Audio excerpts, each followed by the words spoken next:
Hatred often arrives grinning, convinced it has the upper hand. In the quiet southern town of Mason Pines, where the night shifts hum low and danger hides in routine, 4 gang members stormed a gas station, certain they'd found easy prey. A lone black woman behind the counter, quiet and still. To them, Tasha Daniels was just another target. They didn't know she was a former Army hand-to-hand combat instructor and an undefeated regional MMA champion. Beneath her calm was control, discipline, and devastating skill. By the time they reached for her, they had already triggered a fight they couldn't possibly win. Before we go any further, comment where in the world you are watching from, and make sure to subscribe because tomorrow's story is one you don't want to miss. The hum of fluorescent lights overhead was the only steady sound left after midnight. Beyond the thin glass walls of Viola's Gas and Go, the southern night stretched out quiet and heavy, broken only by the occasional sigh of tires on distant asphalt. The place sat just off Highway 81, on the edge of a tired town called Mason Pines, a dot on the map with more silence than people and more history than it wanted to admit. Tasha Daniels stood behind the counter, arms folded loosely across her chest, watching the monitor that displayed the 4 camera angles around the station. Her reflection in the dusty plexiglass was still, unbothered, but far from relaxed. The gas station was barely lit. A pale glow spilled from the overhead bulbs onto the cracked concrete outside, where 2 pumps stood like aging sentinels. A flickering neon sign buzzed in a corner window, throwing a dull red tint across a stack of faded snack displays.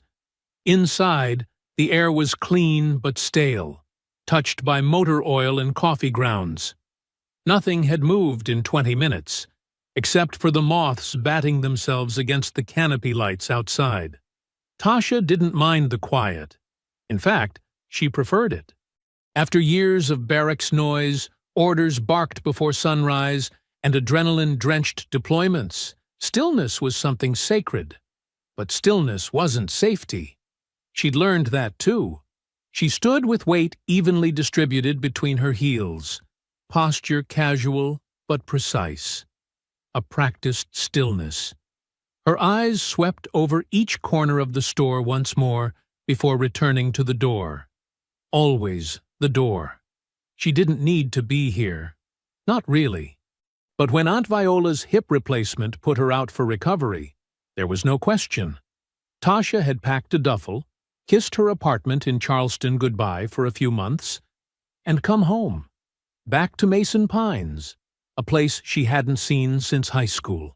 A place that didn't feel like it missed her. The town itself hadn't changed much. Neither had the stairs. Tasha was used to that too. A black woman standing 6 feet tall in boots, built like a middleweight champion and carrying herself like she knew how to throw a man through a wall. Mason Pines wasn't used to women like her, and certainly not used to seeing one alone after dark. She moved behind the counter, fingers brushing the handle of the coffee pot before thinking better of it. It was already her 3rd cup. Instead, she leaned over the ledger and checked the inventory notes from earlier. Aunt Viola's handwriting, firm, looping, cursive, covered the page with neat numbers and margin notes.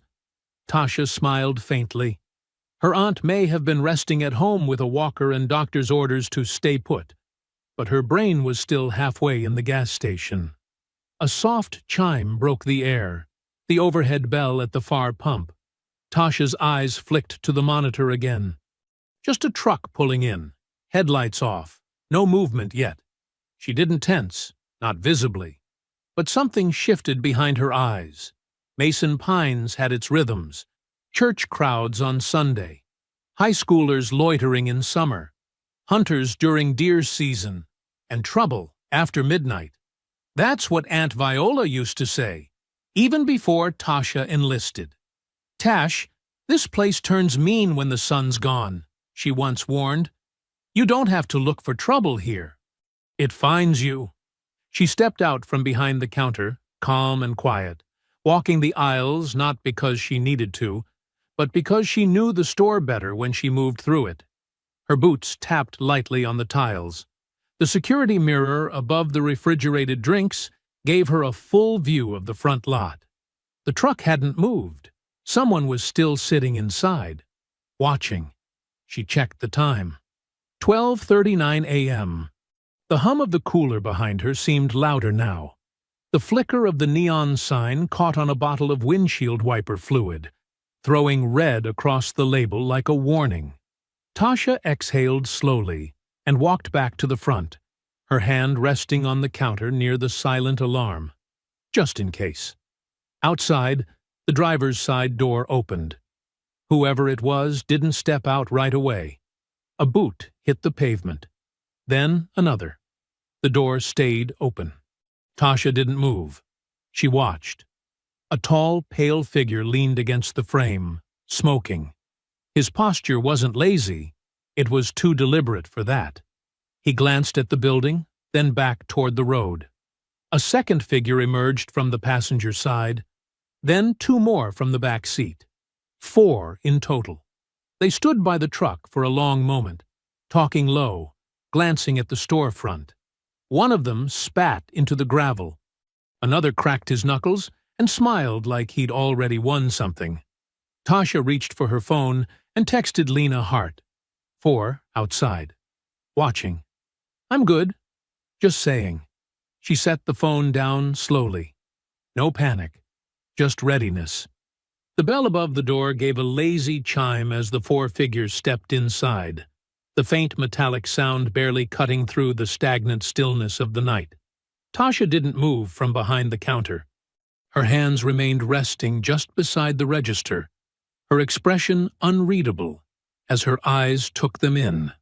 4 white men, all under 30, all carrying themselves with the swagger of people who'd never once been told no, and didn't expect to hear it tonight. Their boots scuffed the tile with deliberate weight, and their glances skimmed the corners of the store not out of curiosity, but calculation, like they were counting exits and looking for weaknesses. The one in front, blonde and lanky with a thin, angular face, led the way with the kind of confidence that only ever came from being protected by history and hometowns. His denim jacket was worn just right, the collar turned up like he thought it made him look dangerous. He didn't speak at first, just walked straight up to the counter and leaned his elbow across the glass. Too close, too fast, making sure Tasha knew who was in control. Behind him, the other 3 fanned out casually. One with broad shoulders and a tattoo snaking down his neck moved toward the drinks cooler, popping his knuckles as he walked. Another, tall but hollow-eyed and jittery, drifted toward the snack aisle. The last, the youngest by a few years with a crooked lip ring and nervous hands, lingered closest to the door, glancing at the parking lot as if someone might be watching. Tasha tracked them all without turning her head, letting the camera monitor in her periphery do most of the work. She already knew what this was. The blonde cleared his throat and looked her up and down with a smirk that didn't reach his eyes. "Didn't think y'all had security this far out," he said, letting his voice drop into something mocking. "What's the story here? You moonlighting as a bouncer, or just trying to scare off the raccoons?" Tasha didn't blink. "I'm just filling in for my aunt while she recovers. Let me know if you need anything." He grinned at her professionalism like it was a joke. "That's so? Ain't that sweet? Must be tough, though, working out here this late all alone. You never know what kind of folks might wander in." From the back of the store, the one with the lip ring knocked a few bags of chips off the shelf with the back of his hand, then made a show of stepping on one as it crunched beneath his boot. "Oops!" he called out, snickering under his breath. Tasha's jaw didn't clench, but she let a breath slide slowly through her nose as she stepped out from behind the counter, broom already in hand. She didn't respond to the mockery. She didn't need to. Every inch of her posture said she'd seen worse men in worse places, and not a single one of them had walked away with what they came for. As she approached the chips, the man who had stepped on them refused to move, standing directly in her path. He didn't say anything at first, just watched her with a look that tried to be daring, but came off nervous.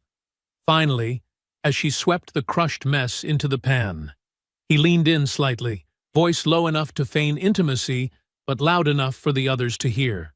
"You know, you don't really belong in a place like this. Folks around here don't take kindly to outsiders playing hero."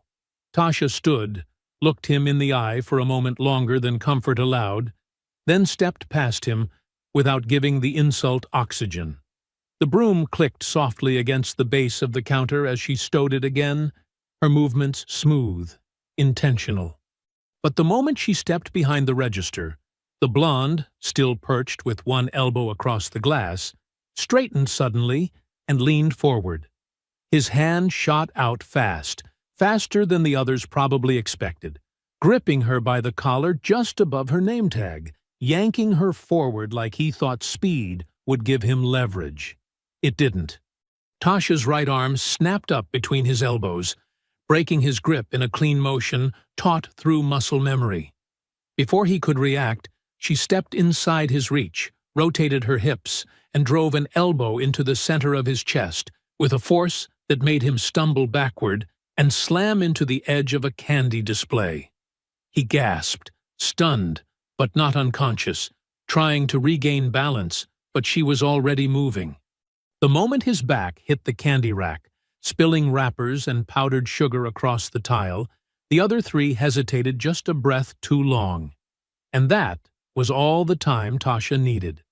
She stepped over the blonde without even glancing down, her boots catching on a scattered Snickers bar as she turned her full attention toward the broad-shouldered one moving in from the snack aisle. He muttered something under his breath, a slur she'd heard before in other places, in other tones, but this time it came with a swing. He barreled toward her, teeth bared and fists up like a prizefighter from some backwoods bar circuit. The kind of brute who assumed his size meant he couldn't lose. Tasha met him head-on. She dropped her weight low, ducked the first wild haymaker, and drove her shoulder into his midsection like a battering ram. The impact rattled the shelves and sent them both crashing into the end cap of windshield wipers and gum packs.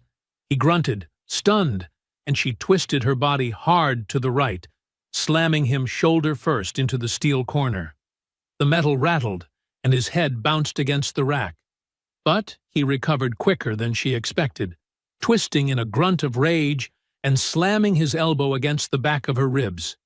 Pain bloomed instantly, sharp and bright, and for a moment she saw white. She gritted her teeth and spun around, catching a glimpse of his sneer before he charged again. This time he drove her into the side of the counter, knocking a rack of lighters to the floor with a clatter. Her breath caught in her chest.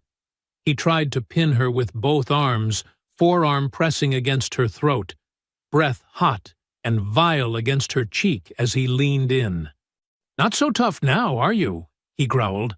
Her eyes stayed locked on his. Calm, cold, calculating. Then she shifted her hips. With one powerful twist, she brought her knee up and drove it straight into his thigh just above the knee, paralyzing his movement. As he buckled slightly, she hooked her arm under his and flipped him over her shoulder, sending him crashing hard onto his back. The impact rattled the floor. He groaned, the wind knocked completely from his lungs, his body twitching as he tried to rise again. She didn't give him the chance. One stomp, center mass. He was out, but the moment she turned, the third one, tall and hollow-eyed, with twitchy hands and a chipped tooth, was already mid-sprint, flying at her with a long pipe wrench he must have grabbed from the tool rack by the cooler. She barely had time to shift. The wrench sliced past her ear with a metallic whistle, grazing her temple. The pain was instant and hot, a thin line of blood trickling down her cheek as she stumbled sideways, knocking into a rack of motor oil bottles that tumbled to the floor. He laughed, wild and high-pitched, eyes gleaming with something unhinged. "Got you now, girl," he spat, raising the wrench again, both hands tight on the handle. Tasha blinked the blood from her eye, adjusted her stance, and waited. He swung again. This time she ducked low, drove forward, and wrapped her arms around his waist, lifting him just enough to off-balance his swing. She slammed him into the fridge doors behind the drink cooler. The glass cracked, spiderwebbing from the point of impact, and he dropped the wrench with a clatter. But he wasn't done. He clawed at her, punching blindly, catching her once on the shoulder, once near the jaw. The second hit staggered her, made her see black spots. She stumbled backward, breath ragged now, her ribs screaming from the earlier elbow. He lunged again, sloppier this time, overconfident. She pivoted, used his momentum, and sent him headfirst into the edge of the counter. His body folded on impact, slumping to the floor in a heap. 3 down. But the blonde was back on his feet. Blood from a cut above his eyebrow trickled down the side of his face, and his eyes had gone flat and hateful. He held a tire iron now, lifted from behind the counter, and he twirled it once in his hand, like he'd done this before. "You think you're something special?" he hissed. "Just because you got lucky with a few cowards? You're nothing but a mouthy mutt-playing soldier." Tasha rolled her neck slowly, flexed her bruised shoulder, and raised her hands. "I've been worse places than this," she said quietly. "Faced men stronger, smarter. You won't be the one to break me." He roared and charged. The first swing was high. She ducked under it and drove a punch into his ribs, but he was faster this time, recovering with a backhand that clipped the side of her face, splitting her lip. The iron came down again. She blocked it with both arms, the impact sending a jolt of pain through her elbows, but she didn't back down. She countered with a low kick to his shin, then a second punch that landed square on his throat. He choked, coughed, stumbled. She disarmed him in one clean motion, grabbing the tire iron and flinging it behind the counter. Then she stepped in, wrapped her arm around his neck from behind, and brought him down to the floor in a slow, controlled choke. He thrashed for a moment, gasping and sputtering, but she held firm. Not enough to kill, just enough to end it. When he stopped struggling, she let him drop. The store was silent. Tasha stood in the middle of it, sweat sliding down her neck, blood trickling from her split lip and temple, ribs aching with every breath, but standing. Her boots shifted slightly over broken glass and crushed bags of chips, the quiet hum of the cooler suddenly louder than it had ever been. The smell of blood and sweat clung to the air. One of the men groaned softly near the candy rack, curled on his side. Another was unconscious near the register, mouth open, blood smeared beneath him. The third coughed, spitting something dark onto the floor as he struggled to sit up, with one arm hanging limp at his side. She didn't look at them. She didn't need to. They weren't a threat anymore. The bell above the door jingled again, and the sudden wash of red and blue flooded across the front windows, painting the scene in stuttering pulses. Officer Lena Hart moved in first, her hand near her holstered weapon but not drawn, eyes sweeping the store with sharp, immediate calculation. Her gaze landed on the carnage, then on Tasha, bloodied, breathing hard, but entirely composed. "Tasha!" Lena's voice was low and careful, not in fear, but in understanding. "You all right?" Tasha nodded once. 3 down, 1 ran. Truck. White Ford, no plates. He peeled out south. Behind Lena, Deputy Roland Price stepped in, his hand on his belt, eyes narrowing as he took in the scene. His mouth turned down at the corners before he even said a word. "Looks like a hurricane hit this place. What the hell happened?" "They attacked me," Tasha answered, voice even, slow. "Security footage will show the rest. I told them to leave. They didn't." Lena had already moved behind the counter, tapping the store's terminal, pulling up the feed from the cameras. Tasha didn't need to say anything else. The footage would confirm everything. The entrance, the harassment, the moment the blonde one grabbed her by the collar, every strike, every fall, every time she held back when she could have gone further. It was all there. The truth didn't need commentary. Price glanced at the bodies again. "And you're saying you did all this by yourself?" "I defended myself," Tasha replied. "No more, no less." He gave a low whistle under his breath, folding his arms across his chest. "That's some defense." Lena glanced over her shoulder, her voice sharp. "Roland, I'm just saying," he muttered, though quieter now. 3 men on the floor, and she's just standing there. You don't find that suspicious?" "She's a combat vet," Lena said, still watching the footage. "Special Forces instructor.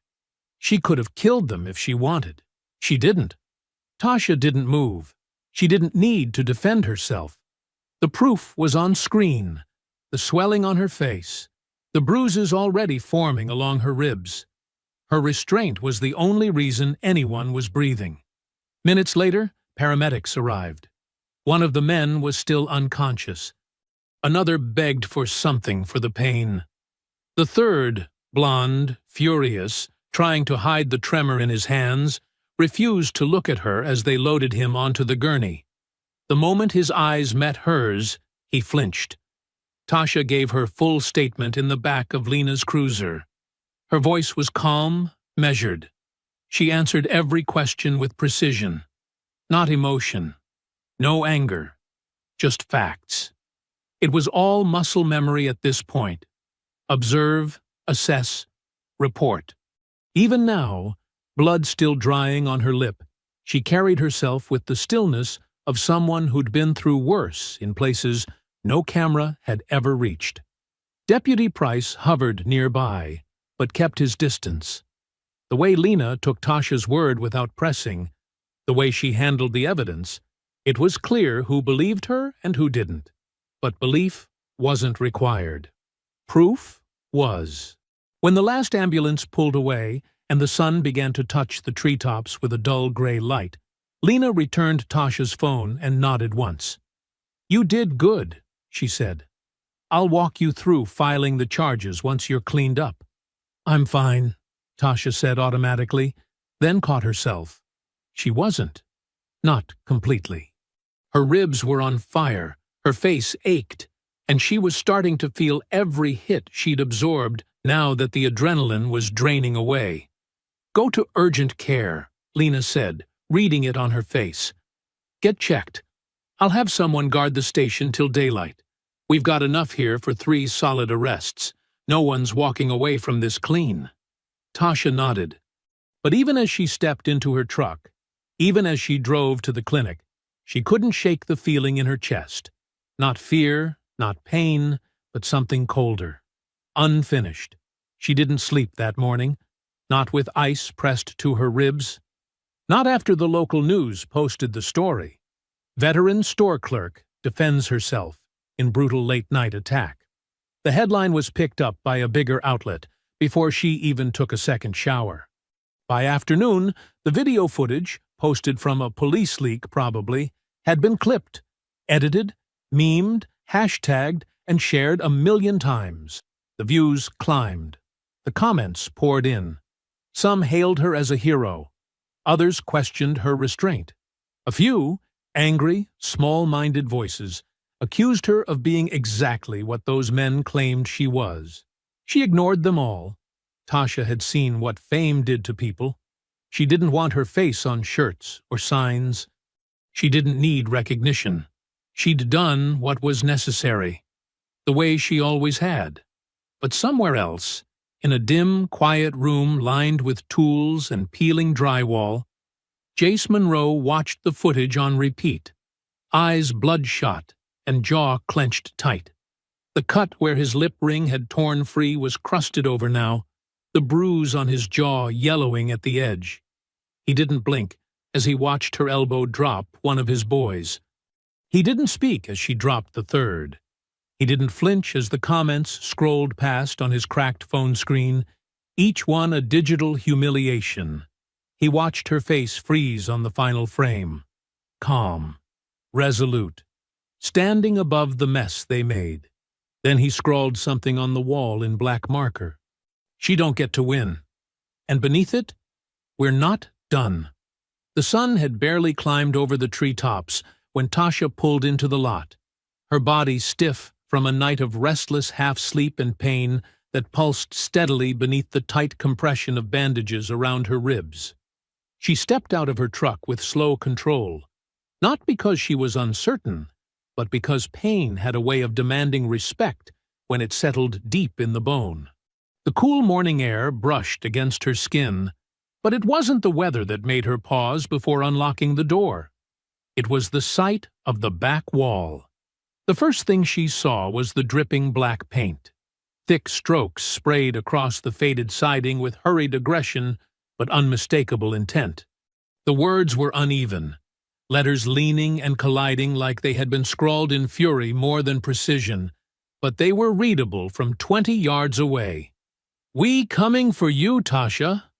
Her name, painted in capitals with jagged lines that clawed across the surface, sat like a threat carved in tar. Beneath the message, someone had attempted to draw a symbol, crudely shaped, deliberately chilling, a distorted noose, slashed across the bottom with red paint that bled down in thin trails like a wound that hadn't closed. Tasha stood still, the keys in her hand pressed tight into her palm as she stared at the wall, her breathing steady even as something in her chest began to lock into place. There was no question about the message. It wasn't a warning. It was a challenge, a promise, and she had no intention of running from it. The back door creaked open under her touch, and the interior lights flickered on to reveal the store unchanged from the day before. Aisles in order, counters clean, everything reset to its usual quiet, orderly rhythm. But the order didn't comfort her. It only made the mark outside feel more invasive, like they had violated the one place that had remained untouched. The attack from days earlier had been physical, brutal, a clash of bodies and rage. This was different. It was psychological. A reminder that they still believed they had power, that they could own the night if they wanted to. But they were wrong. When Aunt Viola arrived later that morning, moving carefully with her cane and wrapped in the warmth of a knitted shawl she wore even in the spring heat, she froze in place the moment she saw the back wall. Her lips parted slightly, her voice catching as she took it in. "Lord," she whispered, one hand rising to her chest, her fingers curling slightly around the base of her throat. Are they threatening you?" Tasha stood a few feet away, arms crossed and jaw set, her expression unreadable but her eyes sharper than usual. She didn't respond immediately, and when she did, her voice came out lower than usual, as if forged from something too old and heavy to lift easily. "They're trying to remind me I embarrassed them. They want to make me feel small, unsafe. But they should have thought of that before they came through that door." Viola turned toward her with something between concern and maternal instinct rising in her gaze. "You already handled them, baby. The whole town's seen it. The police got them locked up. What more can you do? Let the system work."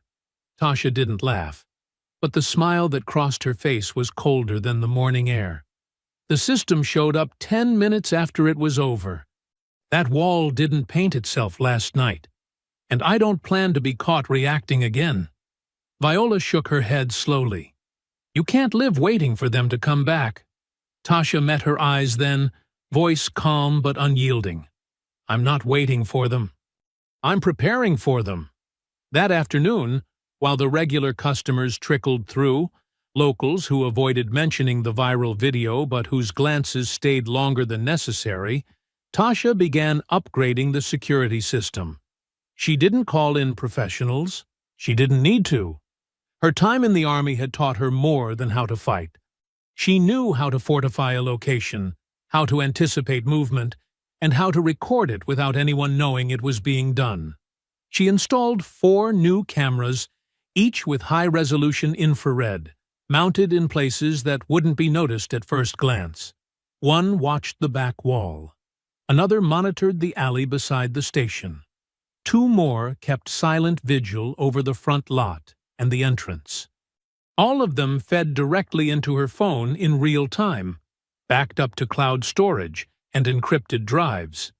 She also rewired the breaker box, added a second silent alarm with a direct signal to Officer Lena Hart's personal number, and ran cable to a battery-powered emergency system that would keep the cameras running even if the station's power was cut. Every detail was accounted for. No more reacting, no more guessing. The next time they came, she'd be watching before they even reached the building. Later that night, while reviewing the previous day's footage to test the motion capture function, Tasha caught something she didn't expect. A grainy infrared frame just past 2:14 a.m.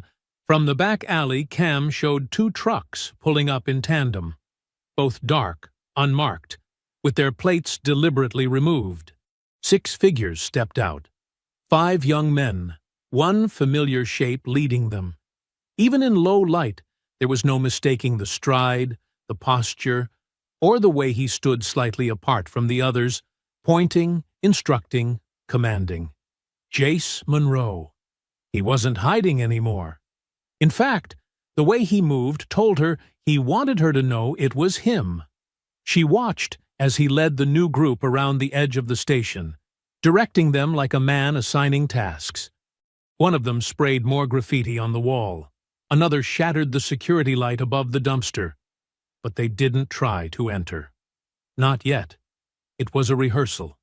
A message. They were getting organized. And this time, it wasn't just revenge. It was preparation. Tasha let the footage roll, her eyes narrowing as each frame confirmed what she already knew. They weren't just coming back for pride. They were coming back for her. And if they were getting ready, then so was she. The days that followed moved slower than they should have. The station opened and closed on schedule. Customers came and went with their usual small talk and cautious stares, and everything outwardly appeared unchanged. But beneath the surface of the routine, Tasha was building something methodical and unspoken. Every spare hour, every sliver of time when the pumps were quiet and the front lot sat empty, she used for preparation, not in panic or paranoia, but in the exact, efficient way she'd once trained new recruits overseas, back when survival depended on seeing what others didn't. Behind the station, where the pine trees crept in close and the back lot met the gravel edge of the woods, Tasha laid out a training circuit. The area had once stored empty crates and bulk deliveries, but now it became her domain. She marked distances with broken pallets and used old tires to create movement drills that mimicked corner rushes and blind encounters. Each morning, before customers arrived and the world remembered her name, she ran through repetitions, striking the air, rolling through impact drills, practicing disarms with a dull practice blade wrapped in duct tape. Her ribs still ached, but she trained around the pain, adjusting angles and lowering her center of gravity to reduce strain. Pain wasn't a hindrance anymore. It was information. It taught her what her body could still do when pushed, and what adjustments were needed to fight through fatigue. She knew she wouldn't have the element of surprise again. They'd come with numbers, with anger, maybe even with weapons they hadn't dared show the first time. But numbers meant nothing if they were disorganized, and rage didn't land clean punches. Strategy did. She walked the property like she was tracing the blueprint of a battlefield. She counted paces from the rear exit to the edge of the fence line. She tested how far voices carried between the alley and the ice machine. She mapped the blind spots left by the overhead lights and corrected them, not by adding more visibility, but by turning those shadows into controlled space. She used an old crowbar to create pressure point levers hidden behind crates. She wrapped lengths of rubber tubing around pipe ends to turn them into quick grappling weapons, the kind that could disarm or disable without requiring lethal force. Her army kit had long been locked away in her truck's toolbox, but now she opened it and pulled what she needed: compression wraps, reinforced gloves, a tactical belt she'd customized years ago. Every inch of the station, from the back fence to the soda fridge, became part of her plan. Nothing was left to chance. One afternoon, as the sun burned low over the tree line and shadows crept long across the gravel, Tasha stood in the dirt yard behind the station with a sweat-soaked shirt clinging to her spine and her fists taped with weathered gauze. She had just completed her 4th rotation of movement drills, breathing hard but steady, when Aunt Viola's voice floated through the open back door. "Tasha," she called, her tone softer than usual but edged with worry. "You sure this is the right way to handle it?" Tasha didn't turn around at first. She picked up her water bottle, took a measured sip, and wiped her forehead with the inside of her arm. When she did face her aunt, her expression was calm, but her eyes gave away the weight of the decision she had already made. "They're not just angry anymore," Tasha said, her voice low but resolute. "They're planning something. That footage wasn't just vandalism, it was rehearsal. He's recruiting. Jace isn't coming back with just the same boys. He's coming back with numbers, with a plan. So I need one too." Viola stepped down onto the gravel, her cane steadying her as she walked slowly forward. "Then we call the police again. We tell Lena. Let her handle it with backup and warrants and whatever they do. I already told her what I saw.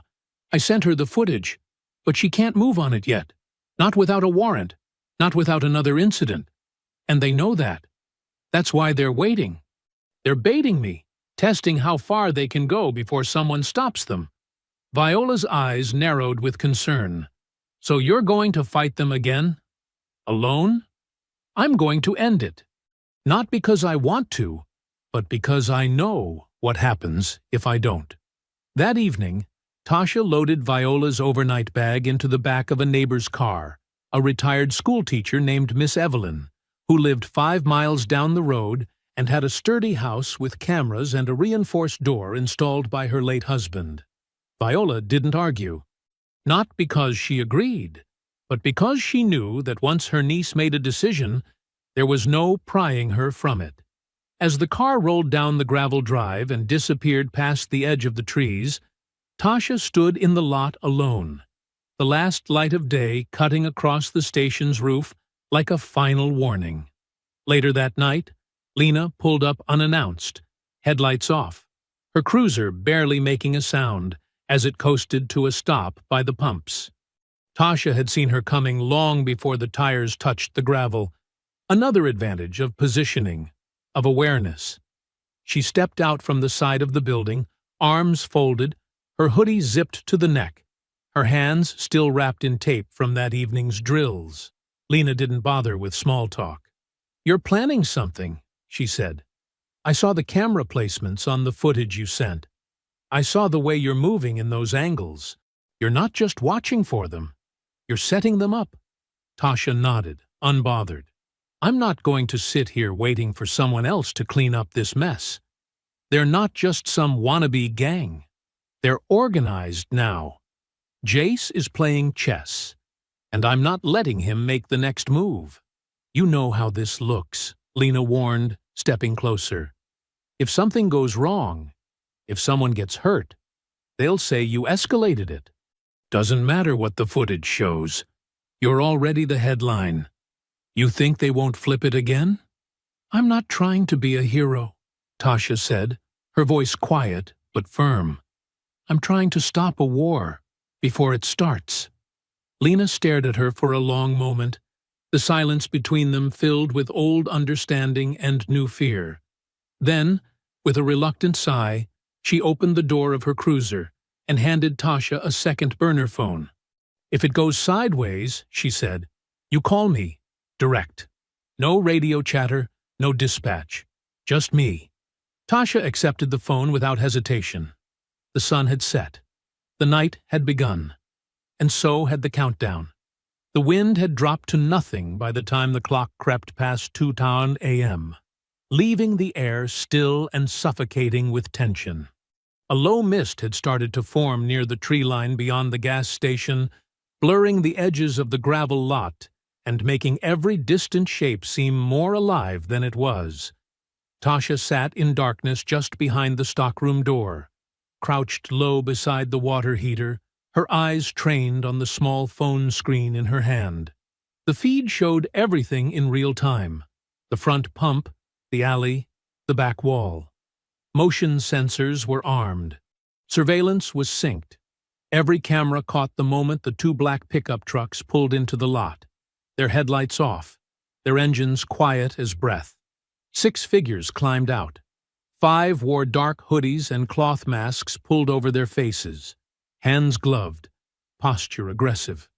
The 6th walked behind them, head uncovered, his blonde hair cropped shorter than before, his expression unreadable beneath the weight of command. Even in the low light, there was no mistaking who it was. Jace Monroe hadn't come to scare her. He'd come to finish what he started, and this time he brought a small army. They moved quickly, but without discipline, confident in numbers, confident in the mask of night. One broke off toward the alley. Another hung back near the far pump as lookout. The other 3 advanced toward the back door, one gripping bolt cutters, the other 2 carrying blunt weapons, one a metal pipe, the other a crowbar worn with rust. They hadn't come for graffiti. They had come for blood. Tasha didn't move. She didn't breathe deep. She waited. The first one reached the service door and tried the handle. Locked. He stepped back. The moment his foot touched the outer perimeter line Tasha had marked earlier that day, taped invisible across the top step beneath the overhang, the lights snapped on.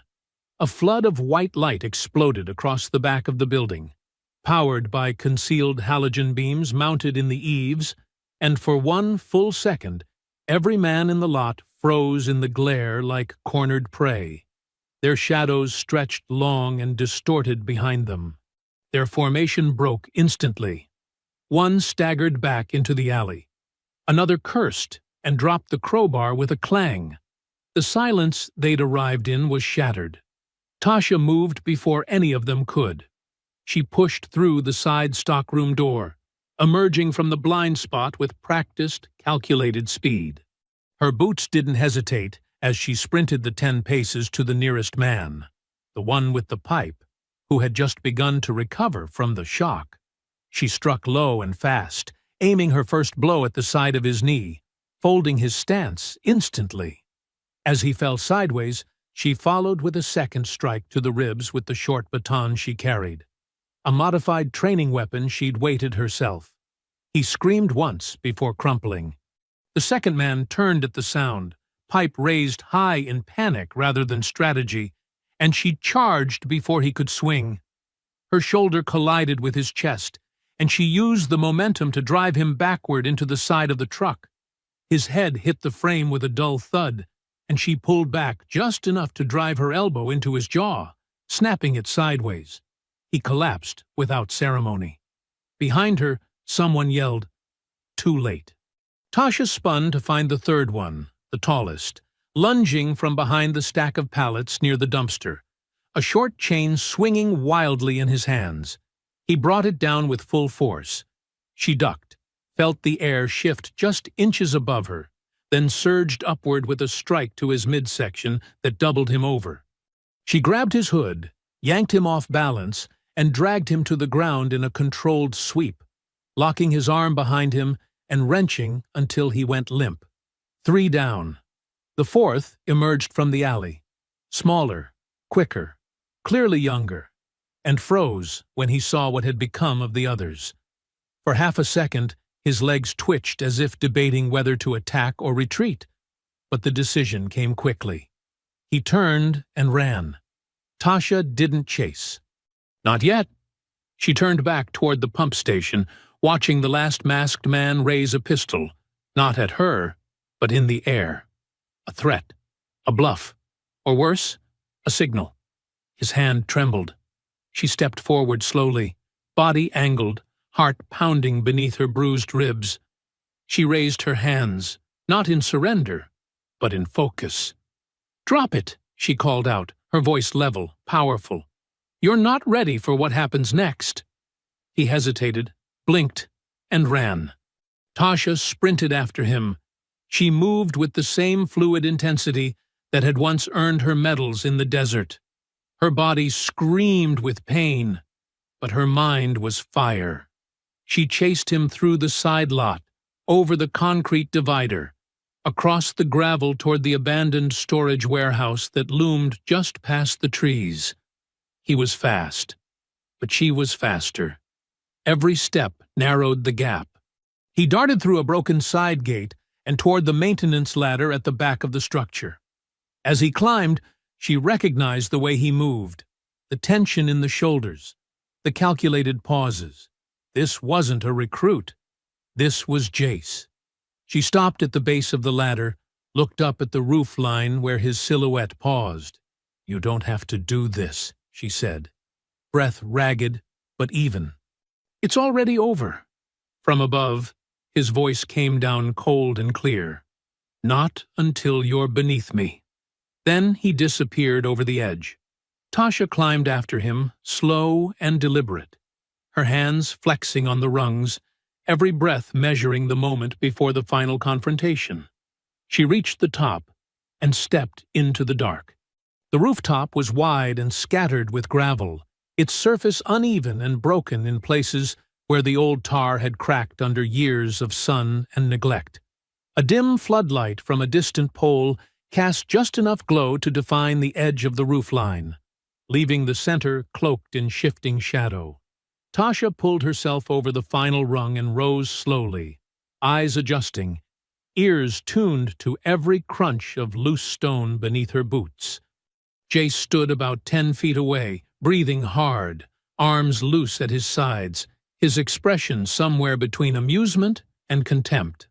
The skin around his lip was still dark and raw, where the ring had torn free, and when he spoke, he favored one side, as if the wound still burned beneath his words. He paced slowly in a wide arc, sizing her up like a man who thought he'd already won, who believed the outcome was written because of the mask he wore behind his smirk. "So, this is it?" he called out, voice taunting.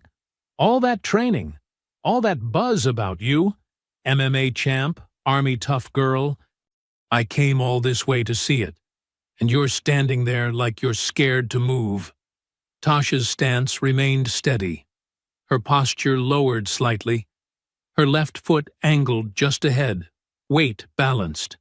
She watched his movement, not his mouth. His hips told her more than his words ever could. "You want a show?" she said calmly, her voice low, almost bored. "Then step up." Jace laughed once, sharp and ugly. "You think just 'cause you laid out a couple boys with more mouth than brains, that makes you something special?" He squared his shoulders and lunged forward without warning, leading with a wild right hook meant to knock her off her feet. Tasha ducked beneath the arc of his swing, pivoted on her back foot, and drove a quick, precise left jab into his ribs. The strike wasn't meant to drop him, just to test range. She followed it with a rear leg low kick to his thigh that buckled his stance for a half step. Jace recovered fast, grunted, and swung again, this time aiming lower, catching her with a glancing blow across the ribs that sent pain blooming through the bruises. She hadn't had time to rest. She stepped back, exhaled slowly, and reset. He came at her again, sloppier now, his footwork betraying frustration. She parried his next jab, slid into a clinch, and drove a sharp knee into his stomach, before twisting out of the tie-up and creating space. He stumbled, gasped, but didn't fall.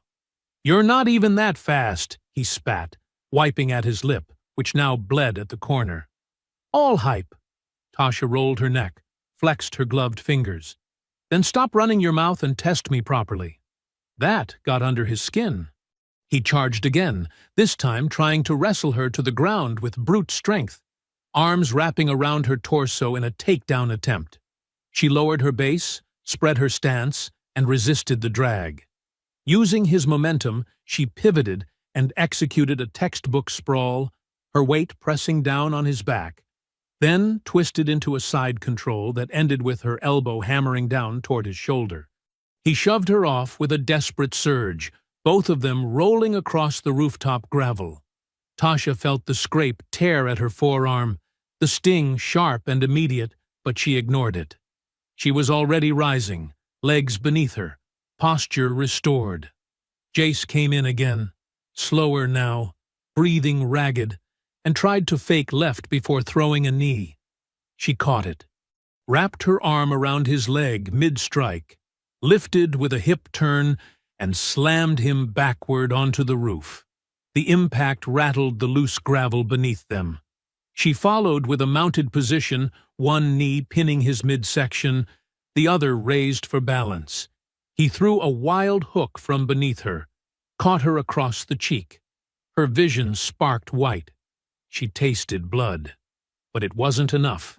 She drove a right cross into his jaw. His head snapped back. Another blow, this time a hook across his temple. Jace groaned, tried to shove her off again, but she adjusted, locked her legs around his arm, and flipped him into a tight triangle choke from the ground. His free hand clawed at her thigh, his breath rasping louder with every second as she tightened the hold. Her body weight cinching around his neck like a noose. His fingers scraped uselessly at her leg, each movement growing more desperate, more ragged, as the triangle choke closed around him like a steel trap. Tasha's thighs pressed against either side of his neck with brutal precision, cutting off blood flow and collapsing his airway with the relentless pressure of someone who knew exactly how long a body could resist before failing. His free hand thudded against her side, wild, unfocused, but filled with the flailing violence of a man refusing to accept the inevitability of defeat. He twisted his hips, arching hard to dislodge her, his boots grinding against the gravel as he tried to roll them both into a break. She adjusted seamlessly, shifting her weight to seal the hold tighter, her ankles locked behind his shoulder blades, her arms braced against the rooftop surface to maintain balance. His breaths came faster now, sharper and more shallow, the panic beginning to replace arrogance. His lips curled in a snarl, but the sound he tried to make emerged as a strangled gasp instead. "You wanted to see if I was really a fighter?" she growled, her voice strained but steady as her legs flexed tighter, her body coiled with the intensity of someone who had been underestimated one time too many. This is what championship looks like. Just as his strength seemed to wane, his hand reached lower and jabbed hard into her side with the sharp edge of something he'd kept tucked in his waistband. A broken piece of metal, small and rusted, but pointed enough to dig into the bruised ribs she had taken hits on earlier. The pain exploded through her side like fire. Her grip faltered for the first time, her body recoiling just enough for Jace to twist again. And with a furious grunt, he managed to break the choke, flinging his weight sideways and rolling them apart across the rooftop's gravel-slick surface. She landed hard on her back, the air punching from her lungs as the pain in her side screamed, raw and piercing. She tried to rise, but Jace was already moving. Blood poured from his nose, one eye nearly swollen shut. But he came for her with the single-minded rage of a man who no longer cared about control. He tackled her before she could fully recover, his shoulder driving into her abdomen, sending another jolt of pain through her ribs as they hit the rooftop together. This time, he landed on top. His fists flew, one after the other, clumsy but filled with power and fury. The first blow connected with the side of her jaw, snapping her head back. The second hit her shoulder. The third caught her temple, a flash of white streaking across her vision as she reached up and grabbed his wrist mid-strike, wrenching it outward while twisting her hips beneath him. He tried to pin her again, but she kicked upward, her shin striking his thigh, knocking him off balance just enough for her to swing her leg over and flip them, reversing their positions with pure technique. Now on top, she didn't rush the advantage. She straddled his torso and drove her forearm against his throat, pressing him flat while blood trickled from the corner of her mouth and dripped down onto his chest. He growled beneath her, his arms flailing, his hands clawing for purchase, but she blocked each attempt with swift, brutal counters. He grabbed at her hoodie, pulled hard, and threw her sideways. They rolled again, a tangle of limbs, the gravel scraping into their skin, cutting shallow trails along her forearm and his cheek. He was stronger than he looked, and every time he connected, the pain multiplied. An elbow that slammed into her injured side, a knee that caught the inside of her thigh. She grunted, her breath ragged, the ache in her ribs now burning hot and constant. But she didn't back off. She stepped inside his next swing, grabbed his forearm, and dragged it downward, locking his shoulder with a standing kimura grip that wrenched his body toward the edge of the roof. He screamed, tried to twist out, but she pivoted behind him, swept his legs from beneath him, and brought him crashing down onto the gravel once more. This time, she didn't go for a hold. She straddled his chest again, pinning both his wrists to the ground with her knees. His face was bruised and bloodied, rage still burning in the one eye that wasn't swollen shut, his mouth pulling into a hateful sneer. "You think you win just 'cause you're stronger now?" he rasped, coughing blood. "You think this changes anything?" Tasha didn't respond with words. She reared back and delivered a sharp, clean elbow across his cheekbone, watching his head whip to the side, then immediately followed with another strike to the opposite temple. His body jerked. His mouth opened in a shocked breath. She struck a third time, measured, controlled, final. His head hit the roof with a dull, hollow thud, and then he stopped moving. His chest still rose and fell. He was alive, but the fire behind his eyes, the hate, the pride, the conviction, was gone. Whatever plan he had carried onto that rooftop had died there with his final swing. Tasha staggered to her feet, trembling now not from fear, but from exertion, her muscles screaming with fatigue, her face wet with sweat and blood, and the weight of the moment pressing down on her shoulders like armor.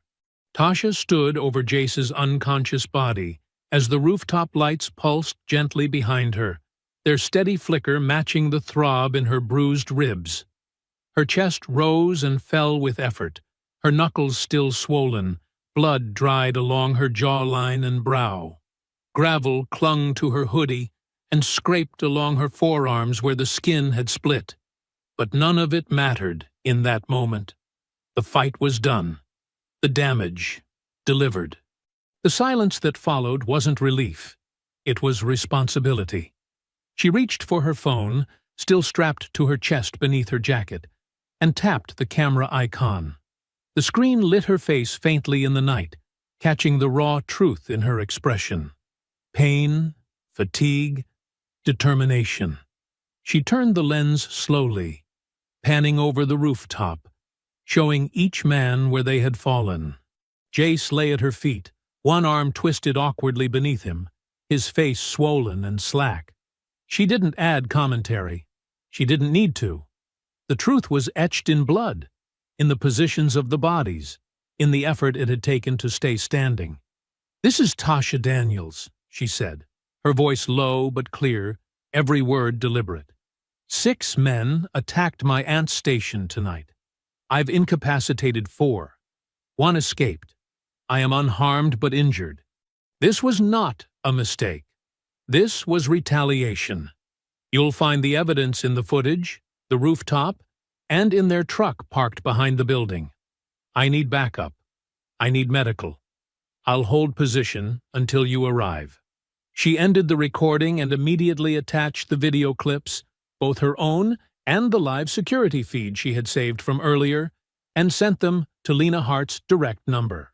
Her fingers trembled slightly, not from fear, but from exhaustion, the weight of every blow beginning to register now that the adrenaline was draining from her system. When the reply came, it was short but precise. On the way. Stay where you are. Tasha pocketed the phone and finally let her legs bend beneath her, sitting against the rusted lip of the rooftop with her arms resting over her knees. Below, the cruiser doors slammed open, and Lena's voice barked orders with that clipped efficiency Tasha had always respected. Within moments, the scene below shifted into motion. Uniforms fanning out, guns drawn but low, Lena's flashlight cutting arcs along the building's edge. The rest of the gang had been restrained by the time they reached the lot. Not one had made it past the lights. By sunrise, the backlot of the station had transformed into a full operation. Evidence markers were planted near bloodstains and weapons. The trucks were impounded, their contents photographed, logged, and secured. Medical personnel tended to the gang members, treating wounds with just enough care to ensure they'd live long enough to face charges. Jace, still unconscious, was stretchered out under watch. Lena didn't say much when she climbed the fire escape to the roof. She found Tasha still seated, her breathing steadier, her eyes distant. Lena knelt beside her, not like a cop, but like someone who had waited far too long to see the truth come full circle. "I saw the footage," she said. "It's clear. You held back. You gave them chances. You didn't escalate." Tasha looked at her without blinking. "Didn't need to. They were looking for punishment. I just gave them the mirror." Lena studied her for a moment longer, then offered a hand, helping her to her feet. "Ambulance is waiting. I'll ride with you." "No," Tasha said, wincing as she stood. "They need you here. There's more to this." And she was right. An hour later, after medical staff had checked her for a cracked rib and patched the deep scrape along her arm, Lena returned to the station to find a commotion unfolding near the far side of the lot. Officers had begun sweeping the warehouse next door, the one Tasha had chased Jace around, the one none of them had thought to question before. Inside, they found maps, notes, a half-burned notebook with times, names, and coordinates, scrawled diagrams of the gas station layout, pictures, grainy cell phone stills of Tasha taken from a distance in the days leading up to the second attack. It hadn't been random. It had been organized. The raid that followed later that evening led to the arrest of 2 more men hiding in a nearby shed less than 2 miles away. One of them, an ex-con with ties to a white nationalist militia group, the other with weapons charges pending in a different county. Guns were seized, radios, spare phones with encrypted apps Tasha didn't recognize, but knew meant planning. Deputy Price, who had insisted from the beginning that Tasha was overreacting, stood beside Lena that afternoon while the last of the warehouse items were logged. He hadn't said much during the past hour. Now, as he glanced at the wall of pictures and handwritten surveillance notes pinned over crates of illegal ammo, he cleared his throat awkwardly. "I didn't think it was this serious," he muttered. Lena didn't look at him. "You didn't think she could be right. I was wrong," he admitted, softer. Lena turned her head then, met his eyes with that sharp, surgical calm she used when words had to cut. "She nearly died because you waited for the system to work the way it never has for people like her. You're lucky she's standing at all." Price looked away, shame raw on his face. But as the last evidence bag was sealed and the scene began to wind down, no one noticed the unmarked sedan parked across the road beneath the shadow of a tall pine, its windows tinted dark, engine idling with patience. Inside, a man sat alone, his eyes locked on the station, his phone open to a paused security feed. The same footage Tasha had recorded, pulled not from social media, but from the original cloud upload before it was officially entered into evidence.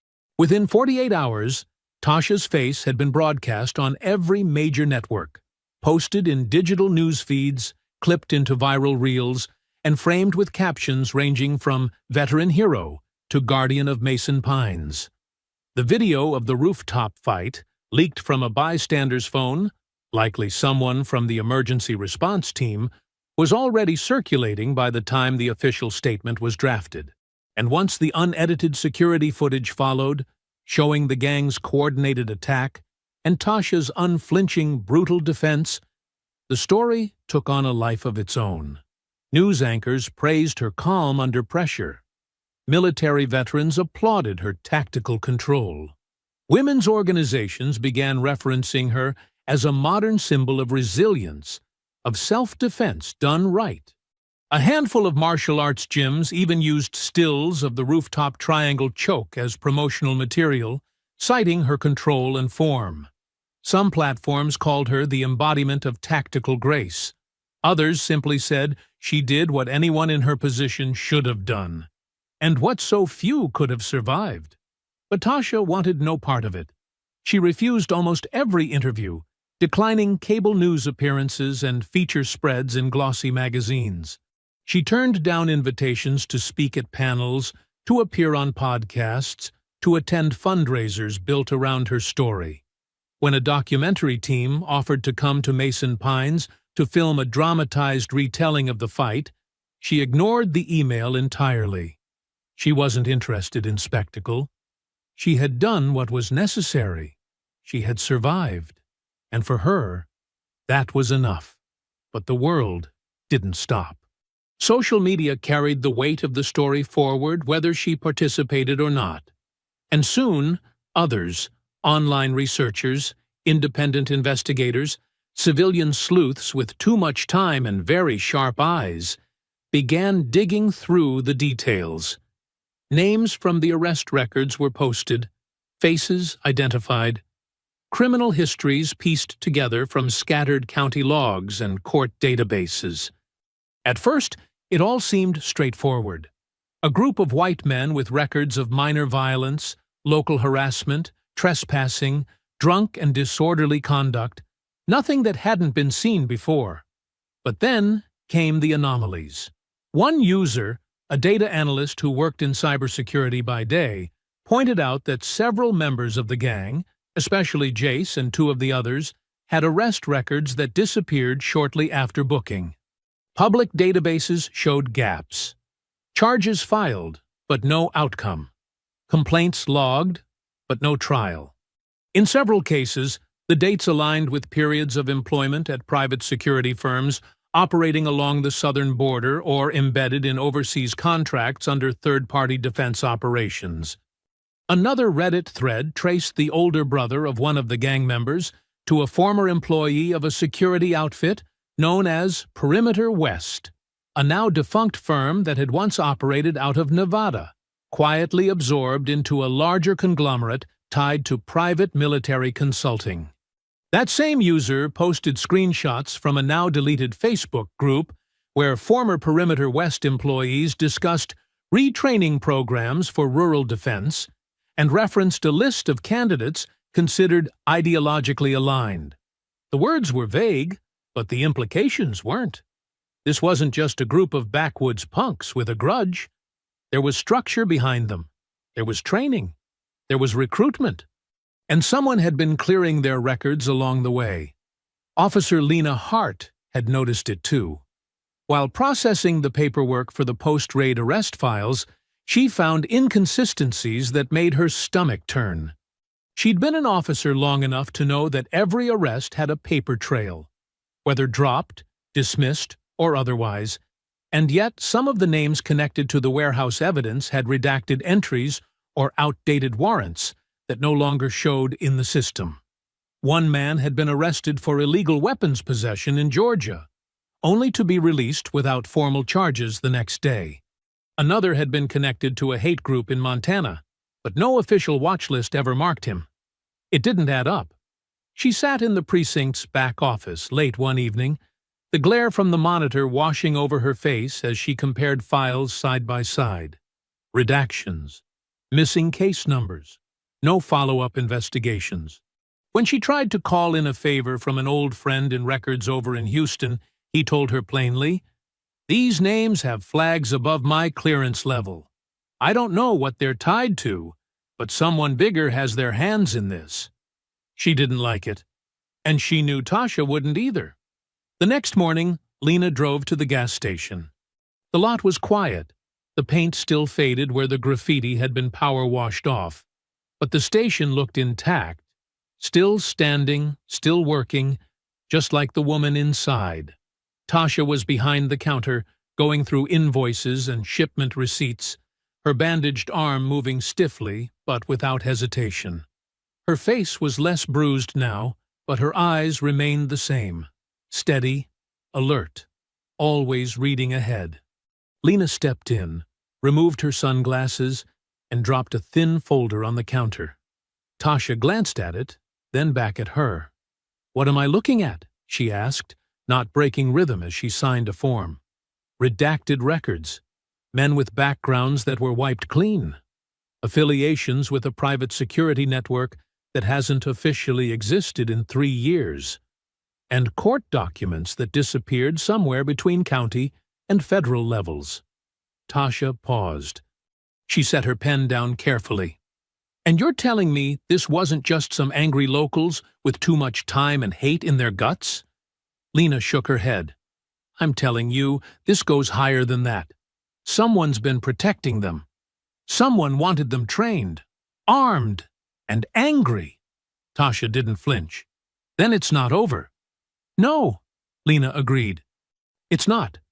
And neither of them noticed the email that arrived 30 seconds later, in the inbox of a regional bureau office, flagged and encrypted, containing a screen capture from a parked car across from the gas station. The image showed Lena and Tasha, mid-conversation, unaware they were being watched again. The subject line read, "She's adapting. We escalate." It was nearing dusk when Lena Hart returned to the precinct archives, a manila folder tucked under one arm, and her phone still buzzing with messages from the State Bureau, each one more delayed and non-committal than the last. She had spent the better part of the afternoon re-reviewing every file from the recent raid, every piece of intel retrieved from the warehouse adjacent to Viola's gas station, and what she had begun to uncover no longer pointed to coincidence or criminal stupidity. It pointed to coordination, and something colder beneath it. She stepped into the records room and dropped the folder on the desk, flipping it open with quick fingers. The name at the top of the document glared back at her. Wesley Caro, age 39. Dishonorably discharged. Last known employment listed as field trainer, overseas protective detail. Officially, he was a nobody, but his old security clearance flagged her access attempt. The redacted sections in his file were typical of private military contractors. Classified details, oversight omissions, a trail of vanishing employers. But one entry stood out. Colburn Security Group, Contractor ID Bravo 769B 2141, decommissioned 3 years ago after internal misconduct and a quietly resolved civilian casualty scandal. Colburn Security had once operated alongside U.S. military units in Iraq during the height of the insurgency. On paper, they were embedded for infrastructure security and logistics escort. Off the record, they were notorious for aggression, corruption, and black market arms handling. They had never been fully exposed, only relocated, renamed, or absorbed into other networks. And buried inside Wesley Caro's personnel file was a notation that chilled Lena the moment she read it. Prior affiliation. Perimeter West. 2009-2012. Tactical Training Division. Tier 2 assessment. She leaned back in the chair slowly, exhaling through her nose. The names were different. The timelines barely overlapped, but the structure was unmistakable. These were not gang members in the traditional sense. These were men with ties to a private contractor that had survived by changing its skin. First Colburn, before that Perimeter West, and now something else entirely. A splinter network evolving quietly beneath the surface, wrapped in rural anger, and fed by veterans who had traded allegiance for extremism. Down the hallway, footsteps echoed toward the break room, boots against tile, soft and heavy. Tasha had stopped by the precinct not to fight, but to follow up on her statement, to check in on the younger officer who had first arrived at the station that night and had looked at her with something close to fear. She hadn't expected Lena to still be working, nor had she intended to eavesdrop, but when she passed the open records room and heard that name, Colburn Security, she stopped cold. Her breath caught as the weight of it dropped into her memory like a stone into still water. Iraq. Winter. 2011. She had been stationed at a transit checkpoint just outside Fallujah, working crowd coordination and gate security with a rotation of Allied units. It had been tense, even on the good days. The perimeter was constantly on edge, not because of insurgents, but because of the private contractor unit stationed nearby. A Colburn crew that answered to no one, not even the base commander. They had their own weapons, their own vehicles, and most disturbingly, their own rules. One of them, a tall man with pale blue eyes and a southern drawl, had once tried to intimidate a young Iraqi interpreter during a supply dispute. Tasha had stepped in, calm but firm, and made it clear the interpreter wasn't alone. Later that night, her tent had been slashed open. No formal report was filed. Her CO had advised her to let it go, that Colburn wasn't worth the headache.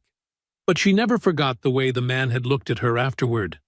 Not with anger, with calculation, as if she had been added to some mental list. She stepped into the records room now, her voice level but firm, though the air around her felt different, charged by the weight of what she had just remembered. "Colburn Security," she said, and Lena looked up immediately. "Where did you see that name?" Lena handed her the file without question. "It's in the personnel background of one of the warehouse leads, a trainer named Caro. He was tied to Colburn and Perimeter West, both on the books, before they were scrubbed." Tasha stared at the page, her eyes narrowing. "I knew them. I ran into Colburn in Iraq. They were already dangerous then. Rogue, violent, almost untouchable. But what's worse is how many of them vanished after everything fell apart. Some disappeared into new companies. Some went private. Others, apparently, came here." Lena leaned forward, voice low. "It's not just the warehouse. I ran background checks on the equipment we seized. Half the gear has serial numbers linked to old Perimeter West shipments, night vision goggles, encrypted radios, even that battered satellite phone we found on site. These weren't bought off the street. Someone gave them these tools. Someone trained them. And someone's been keeping them protected." Tasha didn't flinch. "And they were testing something here. Not just me, not just a store, a method, a playbook." The room went quiet as the weight of it settled between them. "They came here to escalate," Lena said finally, "but they didn't expect you to hold the line." "They expected chaos," Tasha replied, "but I've been through worse." She turned the page in the file and found a photograph, grainy, poorly scanned, of Wesley Caro standing beside a convoy truck, his face half hidden by sunglasses. Behind him, barely visible, was the edge of a logo on the canvas flap of the vehicle. A faded red triangle wrapped around a white outline. She knew that logo. She had seen it in Iraq, painted on a gate near the checkpoint, the symbol of a group that claimed it didn't exist anymore. Perimeter West. And then, suddenly, another memory surfaced, unbidden and clear. A classified investigation she'd been pulled into during her final deployment, a covert inquiry into misconduct among contractor units embedded with U.S. forces. She had helped build the case against a rogue Colburn squad that had been smuggling arms out of supply trucks, using tribal conflicts as cover for black market trades. She had testified under code, her name omitted from the final report. But not everyone had forgotten. One of the operatives exposed in that investigation had been court-martialed and dishonorably discharged. And that operative had a brother, a dropout, angry, impulsive. Tasha's blood ran cold. The one gang member who escaped the station before the fight was over. The one with the lip ring and the twitch in his hand, the only one she hadn't known by name, wasn't just some small-town racist with a grudge. He was related to the man she helped take down. And this entire thing, wasn't a random act of hate. It was personal. It was revenge. The silence inside Lena Hart's car was heavy as she sat parked outside the county clerk's office, the engine idling low and the interior dark except for the cold blue glow of her tablet screen. Rain tapped lightly on the windshield, rhythmic and soft, but her focus remained anchored on the screen in front of her. The secure login portal to an interagency archive system she was technically not supposed to have access to. She had used this clearance only twice before in her career, both times with hesitation. This time, there was none. She keyed in the last of the strings, bypassed a secondary authentication checkpoint, and held her breath as the files began to decrypt. It had taken her 3 favors and 1 phone call to an old contact at the National Personnel Records Center just to get near the classified folders buried under Tasha Daniels's military service number.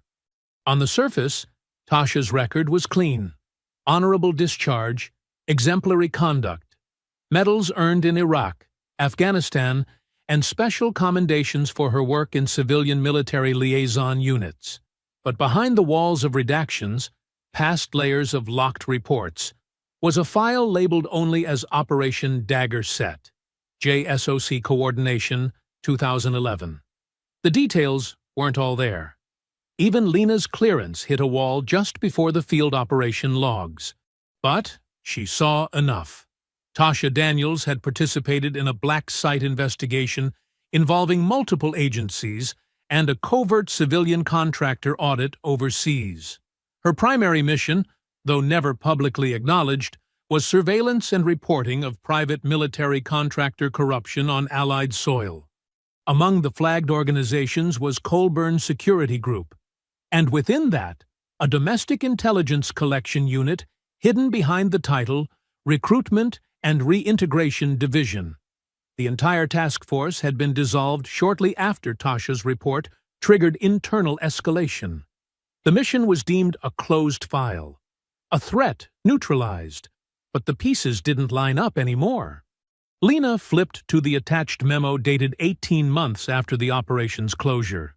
A familiar name sat near the bottom of the page, Elijah Darnell, listed as a former senior field liaison for Colburn's stateside transition team. No formal record of prosecution. No resignation letter. No follow-up orders. Just an HR transfer. And silence. She minimized the report and opened the local DMV logs, cross-referencing vehicle ownership near Mason Pines. There it was. A gray, unmarked sedan registered under an LLC, with no website, no phone number, and no tax returns. One of the shell companies previously used by Colburn Security's domestic training division. The man in the car watching the gas station had a name. Elijah Darnell hadn't disappeared. He'd gone to ground. And he was still running a playbook Tasha had shut down years ago. Back at the gas station, the sky hung low and gray, the clouds pressing against the hills like a blanket full of unfinished storms. Tasha stood in the back room, arms braced against the counter, her eyes fixed on a printout Lena had given her that morning. A partial personnel list recovered from the warehouse raid. One name had been circled. She had stared at it for so long, the letters began to blur. Reed Bannett. She hadn't remembered it at first, but after the adrenaline had drained and the haze of combat had cleared, It came back. The dropout. The wild one. Younger brother of Daniel Bannett, the Colburn operative she'd helped expose in Fallujah. Daniel had been cold, methodical, a man who had treated war as currency and influence as power. Reed, on the other hand, had always been louder, sloppier, furious that his brother had been ruined by someone he described as just a soldier playing hero. He had made threats when Daniel was convicted. Tasha had dismissed them at the time. Empty, emotional. But revenge, she knew now, had a long shelf life. This had never been about the gas station. It had never been about the viral video or a gang of small-town racists trying to assert dominance. She had been a target from the beginning. Everything, the first confrontation, the second attack, the escalation into something that looked like organized hate, had all been part of a delayed act of vengeance. Reed had brought others into it. Others trained. Others radicalized. Others fed with the same rage Daniel had fostered when he was pushed out of the only power structure he understood. And behind them stood Darnell, quiet, calculating, pulling strings in the dark. As she stood there, a chill moved across her arms, not from fear, but from recognition. It wasn't over. It had never truly ended. A knock tapped lightly on the side door, 2 short and 1 long. Tasha opened it and found Lena standing there, face pale, the folder in her hand thicker than before. "I accessed it," Lena said without preamble. "I had to go deep, but I found the link, not just between Colburn and the gang, but between them and you. You were named in the report. Darnell saw your testimony. The whole operation. You triggered it. And now he's here." Tasha didn't blink. "So he's the one funding them?" Lena nodded. "He never left. He just went underground. He's using remnants of old Colburn infrastructure, reactivating men they trained, embedding them in rural towns. He's still building something, and you were never supposed to be alive to see it." Tasha looked out toward the trees where the road bent quietly in the distance. She could feel it now, the pattern. They weren't sending pawns anymore. They were escalating, and the next move wouldn't be an ambush. It would be a message. This wasn't just about finishing a fight. It was about preventing the next one. The rain had returned, soft and constant, drumming against the station's awning in a slow, whispering rhythm. As Tasha moved through the side hallway, behind the stockroom, cleaning out the last of the broken crates from the second attack. Most of the evidence had been logged and cleared, but she wanted to inspect everything herself. Every splintered box, every dented shelf, every trace left behind in the wake of a fight she'd won but hadn't yet finished. There was something about loose ends that didn't sit right with her. It was a soldier's habit, honed over years: secure the perimeter, sweep the area, clear the space. She knelt beside the collapsed metal shelving near the back wall, pushing aside a bent strip of ducting and the remains of a torn duffel that one of the gang members had dropped during the chaos. Most of it was junk: scrap wires, a rusted wrench, and a coil of cheap nylon rope. But beneath the mess, tucked into a crushed cereal box half buried under spilled motor oil, something buzzed once. Faint, but real. Not a vibration from the station's old freezer. Not a signal from her own phone. A different rhythm entirely. She reached in and pulled out a small black object, slick with oil and grime. A burner phone, mid-range, no ID, no password. It was powered on but had no SIM card inserted. Only a queue of unsent messages and a cracked screen flickering in grayscale.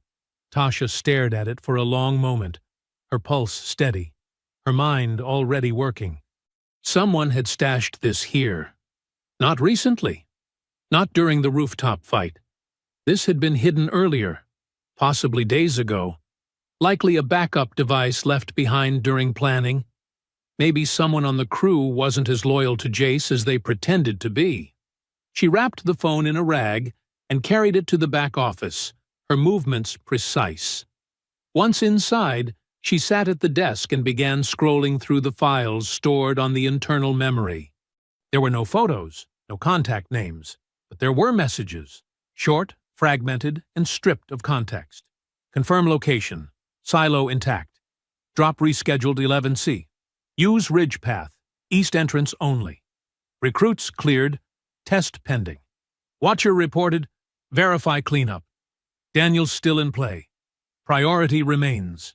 That last line pulled her focus into a blade. Whoever had used this phone hadn't just referenced the operation. They'd mentioned her by name, and not in passing. Priority remains. That wasn't random. That was operational language. She leaned back, mind racing. The phrases, 11C, ridge path, silo, drop points, weren't normal street talk. They were coded, layered, buried in terms that someone outside of certain training would overlook. But not her. She had learned to break code books by hand. In the field, under pressure. She took a legal pad from the desk drawer, flipped to a clean sheet, and began to transcribe. She worked through the structure slowly, mapping every term against a field decryption grid she remembered from her final tour. The phrasing matched an old Range 9 grid cipher, one used in classified ops with variable coordinates layered into natural landmarks. It took her an hour, 2 pots of black coffee, and an old military field manual from a box in her truck. But when she finished, she had a location. A warehouse just off an abandoned freight spur near the edge of a decommissioned rail yard. She marked it on a physical map with a felt pen, then cross-referenced satellite images on Lena's tablet. The site looked dead. No vehicles, no power logs, and no obvious reason to draw attention. Which made it perfect for recruitment. Remote enough to stage training, quiet enough to move people and materials without interruption. Hidden in plain sight. She picked up the burner again and reread the last unsent message. Recon. Complete. Daniels won't make it to Monday. There was no timestamp, no sender. But she understood what it meant. She wasn't just being watched. She had been scheduled for removal. Bartutilfif. That night, Lena arrived with someone Tasha hadn't met before. A woman in her early 40s, tall, dressed like a civilian, but with the eyes of someone used to rooms full of secrets. She introduced herself only as Megan Rourke, a federal liaison tied to a long-suspended internal investigation into unauthorized domestic surveillance by private security entities. Lena had pulled every string she had left to bring her in. We've had flags on Colburn's shell companies for years, Rourke explained as she reviewed the burner phone's contents. Problem was, they dissolved too cleanly, changed names, burned documents, moved funds into nonprofits and community training collectives. We couldn't pin anything down. Tasha handed her the map and tapped the coordinates. They're still training, still recruiting, and they've already tested deployment. Rourke nodded. We can move, quietly. No sirens, no paperwork that hits the state systems until after we're in. They worked through the night drafting the warrant, sealed under federal jurisdiction, limited to a 4-hour entry window, no leaks, no press. Tasha would not be part of the raid. Lena made that clear. You've done enough, she said. You gave us the key. Let us turn it. But Tasha didn't reply right away. She stood by the window, looking out into the stillness where the trees met the sky, and the shadows between them never seemed to lift. Her reflection stared back from the glass, tired, bruised, but more alert than ever. She wasn't afraid of what came next. She was ready for it.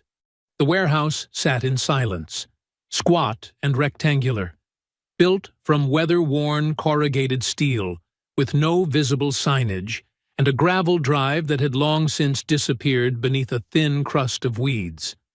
It looked abandoned, intentionally so, but appearances, Tasha knew, were the last thing to trust. As the unmarked black SUVs rolled up under cover of dawn, their lights off and tires crunching soft against the earth, the building loomed like a sleeping animal, still on the outside, but dangerous just beneath. Inside one of the vehicles, Lena Hart reviewed the raid layout one last time with the federal contact beside her. Megan Rourke held the warrant in one hand and a compact pistol in the other, her expression unreadable as she nodded to the agents readying their gear. There would be no announcement, no warning. This was a sweep, sanctioned quietly, and meant to send no signal beyond its final report. At exactly 5:42 a.m., the breach team moved. They entered through the side loading dock and back personnel door simultaneously, flashlights sweeping in a coordinated arc, commands low and crisp. There was no resistance, no gunfire, no occupants, but the building wasn't empty, not even close. Rows of metal shelves had been repurposed into makeshift barricades. Training mannequins wearing gas masks and tactical vests stood upright in formation. Folded tarps covered crates that held not farm equipment or spare tires, as one might expect from the building's cover story, but military-grade hardware, modified rifles, flashbangs, encrypted communication devices, and surplus field armor tagged with serial numbers long since reported as lost by decommissioned branches. In the far corner, beside a low folding table with 2 cold cups of instant coffee still half full, they found the wall. Not a wall in the structural sense, but one constructed for purpose. A corkboard nearly 10 feet wide, covered in overlapping documents, grainy photos, maps with pinned flags, and columns of handwritten notes in red ink. Across the center was a heading in block letters: Loyalty Validation Cycle 2. Field Ready. One agent began snapping photos immediately. Another opened the central file cabinet tucked beneath the board and began pulling folders, each labeled with a code name and a profile beneath: height, weight, training history, psychological notes, flagged behavioral incidents. It was an applicant roster. Each one matched a name from the gang raid, and beside each profile was a field report, most marked incomplete, except one. Monroe, Jace, observed, confirmed. Lena stepped closer. Her breath slowed as her eyes traced the board, moving from the roster to the adjacent section labeled Engagement Test Phase 2. Beneath it were timestamps, coordinates, and video stills, frames pulled from drone surveillance positioned far above Tasha's gas station, each image annotated with field notes. Subject provoked. Target escalated. Observation successful. And pinned near the top left corner, slightly faded but unmistakable, was a photo of Tasha Daniels in full combat gear, crouched beside a transport vehicle somewhere in Iraq. Her face turned slightly from the lens, sun cutting across her jawline, dust layered into every crease of her uniform. The date in the corner read, Jan 2011. Rourke stepped in quietly, her face unreadable as she took in the scene. They weren't just radicalizing, she said. They were formalizing it. Lena didn't respond right away. She was staring at another sheet, one taped slightly off-center, containing a detailed breakdown of the gas station incident. It listed Jace's movements, the initial confrontation, the retreat, the vandalism, and the rooftop fight. Each stage was labeled with operational codes, and at the bottom, one phrase stood out in bold red: Live Field Assessment. Successful. Back at the station, Tasha stood beside her truck, the early light just brushing the tops of the trees. She hadn't joined the raid, Lena had insisted, but her mind had never left it. When the call came in, Lena's voice was calm, but the weight behind it pressed through every syllable. We found the board, she said. You were on it. Tasha's hand gripped the edge of her truck bed as Lena continued. They staged it. All of it. The fight. The return. The escape. It was never just personal. It was theater. They were filming the entire thing, testing Jace, testing how you'd respond, seeing how a trained target would handle organized aggression. They weren't punishing you. They were measuring him. Tasha didn't speak at first. The realization folded through her slowly. Painful, yes, but clarifying. She had been defending herself, yes, but she had also been unwillingly participating in someone else's initiation ritual. The violence had been real, the hate unmistakable. But the choreography had been planned with precision, designed to push both sides into action, all under the gaze of unseen handlers who now sat somewhere reviewing the footage, grading the outcome. It had never been just about her. It had been about validating a system, testing a pipeline that took men with rage and turned them into tools for something larger, something quieter, something that didn't need a name because it had learned how to live without one. "Where's Darnell?" Tasha asked finally. Lena's voice dropped lower. "Gone. The office was wiped. He left before the raid hit. But we have enough. The photos, the lists, the drone footage. We can prove the structure exists. We just need time to follow it." Tasha looked out at the trees again, at the long gravel path beyond the station that disappeared into the woods. The same path that had once felt like safety now felt like the edge of a map where monsters were redrawn with each revelation. She thought of every man who had stepped through her door with a grin, a sneer, or a fist. And then she thought of who had sent them. This wasn't just survival anymore. It was exposure. And it wasn't just her fight now. The files recovered from the warehouse didn't just speak. They roared. Within hours of the raid, digitized copies of the surveillance logs, loyalty test sheets, and personnel files had been uploaded to a secure federal database.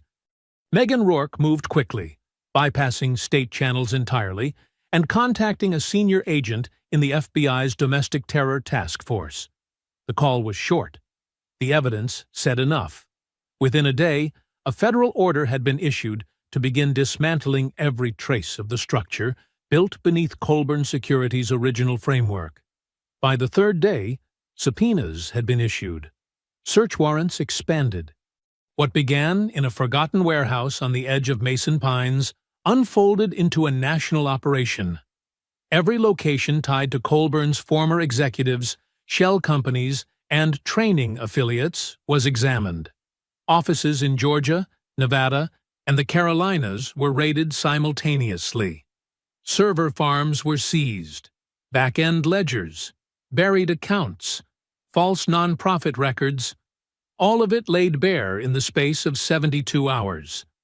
But the most pressing question remained, where was Elijah Darnell?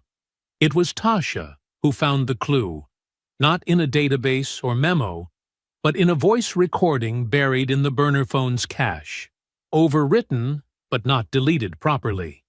With the help of Lena's contacts, it was restored. In the clipped audio, Darnell's voice could be heard briefing two men, one of them Jace Monroe, about a field validation test. But the last line was the one that mattered. "Once the test concludes, I'll meet Reed at the Crescent site. He'll handle cleanup. You keep Daniels active. Make her sweat. She's not the target yet, just the bait." That was the line that changed everything. They weren't just trying to provoke Tasha. She had been used as a trap, a stressor to test whether their recruits would break under pressure or execute with discipline. Lena handed the recording over to the FBI. Within 48 hours, a task force located the Crescent site, an off-grid property in West Virginia leased under a dummy name. Darnell was there. So was Reed Bannett, armed and unaware that their time had run out. The arrest was clean, swift, no shots fired. Darnell didn't speak during transport, but Reed tried to yell something as they dragged him away. It was garbled and slurred, some mix of loyalty, betrayal, and personal vengeance, but none of it mattered. The indictment would speak louder than either of them ever could. Federal charges were filed for conspiracy to incite domestic terrorism, unlawful weapons distribution, and attempted assassination of a protected veteran witness. Darnell's past as a private military contractor only deepened the scandal, and Jace Monroe, found unconscious on Tasha's rooftop, was no longer simply a gang member. Once the warehouse intel matched up with the video footage and the voice logs, Jace's role became clear. He was the selected subject of the Monroe test, as the documents labeled it, a full-stage loyalty scenario designed to mimic combat against a hardened opponent. It had been filmed, reviewed, ranked. He never knew that the moment he laid hands on Tasha, he'd already failed. He recovered in a federal medical facility under armed guard, then was transferred to a secure holding center. He was charged with aggravated assault, hate crimes under federal law, and material participation in a paramilitary conspiracy. And when prosecutors revealed that he'd been promised rank within Darnell's restructured network, lead status, the file said, his silence cracked. He tried to claim he didn't know what he was a part of. But the footage, the audio, and the lists said otherwise. In the weeks that followed, the gang began to unravel completely. With Jace, Reed, and the others in custody, and the handlers exposed, the small cells built around them, those who had been feeding weapons, laundering money, and running communications, lost all cover. Half the crew that had vandalized the gas station had records under other names. The rest were tied to failed militia startups across the Southeast. Some were arrested in routine traffic stops. Others tried to run. None made it far. The operation that had once believed it could operate in plain sight, with code words, loyalty drills, and quiet recruitment, was shattered. Their trucks were impounded, their weapons seized, their plans dissected, piece by piece. And while the network may have once dreamed of expansion, it would now be remembered as a fractured conspiracy, ruined by its own arrogance. And through it all, Tasha never once stepped in front of a camera. Lena's promotion came quietly, without fanfare, but the badge they handed her carried more weight than most. She had been offered a federal liaison role within the Joint Task Force on Counter-Extremism, an assignment that didn't come from politicking or ambition, but from action. Her work in Mason Pines was cited as the model for small-town enforcement, stepping up when larger systems looked away. She accepted the post without ceremony. The only person she told in person was Tasha. Tasha didn't say much when she heard. She just gave her a firm nod and said, "Make sure they don't forget where it started." Not long after, the formal request arrived, sealed with the Senate's emblem, delivered by a federal courier. They were asking her to testify, not as a victim, not as a headline, as a decorated veteran, a survivor, a voice that could explain exactly how domestic terror had almost made its home at her back door. She didn't want to, but Viola, from her spot on the couch, recovering with a blanket across her knees and a mug of chamomile in hand, said what needed saying. "They don't get to speak over you, not after all this." So Tasha said yes. Her testimony was calm, steady, unmoved by the cameras or the murmurs in the gallery. She wore a plain suit and no insignia, and when asked how she managed to take down a trained gang in close quarters, she answered simply, "Because I was trained too. I just used it for something else." Afterward, the committee members shook her hand. Some of them couldn't quite meet her eyes. Back in Mason Pines, the gas station changed in ways that couldn't be seen in blueprints. New glass replaced the ones broken in the second attack. A fresh sign went up, same name, but with reinforced lettering and soft lighting beneath it. The bulletproof window stayed, but so did the welcome mat. Viola returned to her morning shift slowly, her limp easing with physical therapy and community visits. And when she was strong enough to stand without her cane, the first thing she did was pull weeds from the flower beds out front, smiling the whole time. But the most lasting change was what happened behind the station. The day after Viola came home, Tasha walked the narrow path past the dumpsters, behind the fence where the ambush had first unfolded. She stood where the fight had started, where she had made her stand, and stared at the gravel long enough to feel the silence again. She remembered the way Jace had smirked when he stepped forward. She remembered the thud of fists, the breathless calculation of combat, and the sharp, sudden pain that had traced down her side like fire. But more than that, she remembered the people she hadn't been able to protect, the interpreters, the civilians, the other women who hadn't made it home. For all her strength, she had carried those names quietly for years. That morning, with no one watching, she sat down against the concrete wall, leaned her head back, and cried. Not from pain, from release. That evening, Lena came by, not in uniform, not with a file in hand, but with a six-pack of soda and a bag of takeout. They sat on the porch until the sun dipped low, and they talked, not about cases or raids or warrants, but about things that mattered more, about growing up in small towns, about loneliness and pride, about what happens when people stop pretending they're fine and finally speak. Before she left, Lena said, "You know you could teach." Tasha raised an eyebrow. "I'm serious," she added. "Self-defense. Community center's been asking for something real for a while now. Something taught by someone who's lived it." Tasha didn't answer right away. But the next day, she called the director.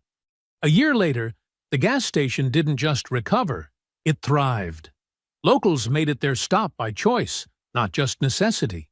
Tourists passed through on long drives and left with more than gas. They left with stickers of the station logo redesigned by a local teen, stories about the mural, and sometimes photos taken under the painted tribute that stood proudly on the back wall. A full-body mural of Tasha, painted in bold brushstrokes by 3 local artists, stood behind the register. She was painted mid-stance, left foot slightly forward, chin lifted, fists down but ready.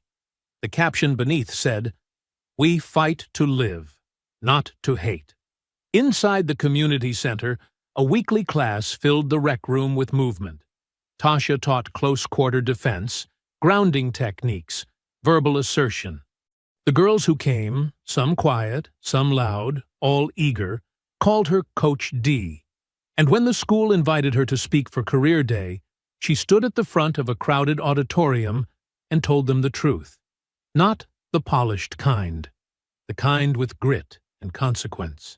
"I don't want you to be fearless," she told them. "I want you to know what to do when the fear comes. And I want you to remember, you're allowed to take up space, especially when someone tells you not to."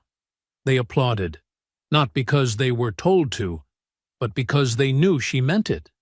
Tasha didn't talk about Iraq much anymore, but she didn't hide it either. The scars didn't need explanation.